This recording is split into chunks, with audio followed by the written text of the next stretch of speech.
We're about to tear down one of the most persistent images in all of technology. And by the end of this, I think you'll see why our biggest security fears might be, well, completely misplaced.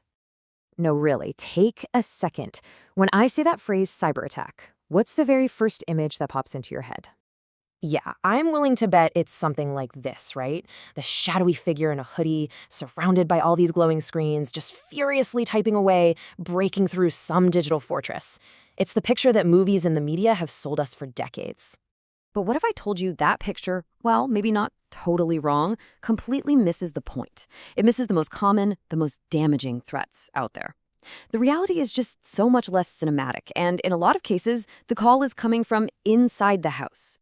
So, to really understand this, let's start with the stuff we all recognize. These are the threats you've definitely heard about, and maybe, just maybe, you've even come across one yourself. Okay, first up, phishing. This is the classic con artist attack. You know that urgent email from your bank saying you need to confirm your password right now? Or a weird message from a coworker with a link you weren't expecting? Yep, that's phishing. It's all about tricking you into handing over the keys to the kingdom. And then there's ransomware. This is basically digital kidnapping. Some malicious software sneaks onto a network, locks up every single file, and then the attackers pop up demanding a huge payment to get it all back. It is incredibly disruptive and can literally bring a whole company to its knees. So those are the what of the attacks. But to really get a grip on the whole landscape, we need to start thinking in dimensions, just like security experts do. This is how we build a much more complete and, frankly, more useful picture.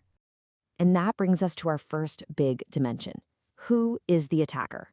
On one hand, you've got the external threat. That's our classic hacker in the hoodie.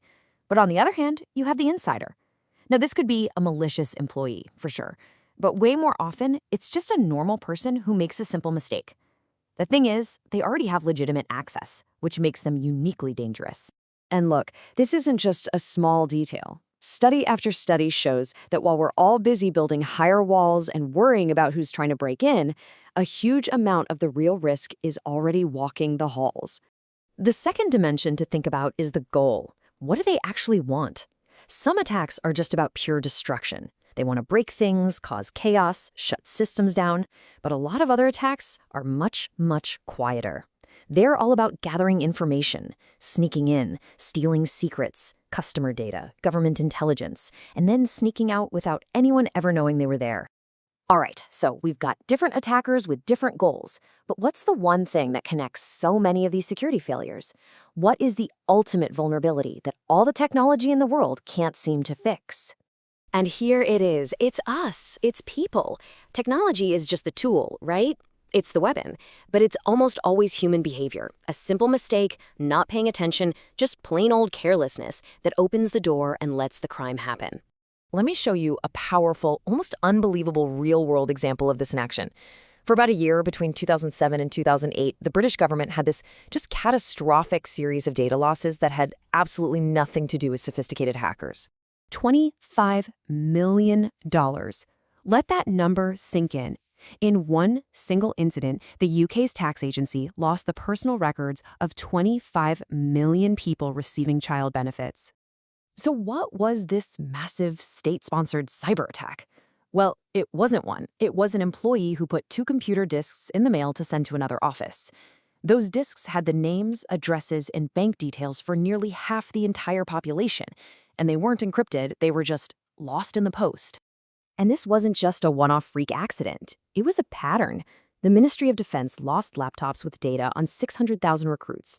The driving agency lost a hard drive with info on 3 million learners. The health service was losing records constantly.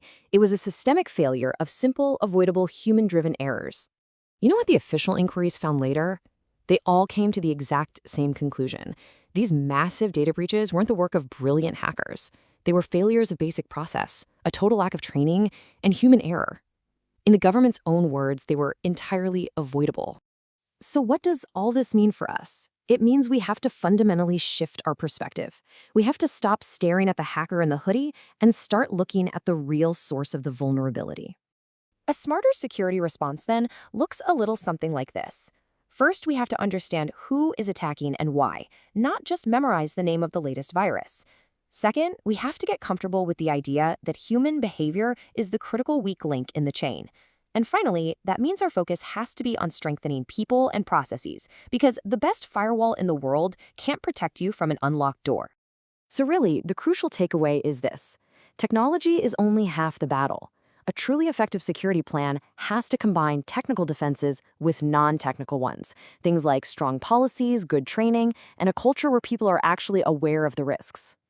And that leaves us with one final, pretty provocative question to think about. In our own digital lives, after all the firewalls, all the complex passwords, and all the security software we set up, could it be that the weakest link is still the person sitting in the chair?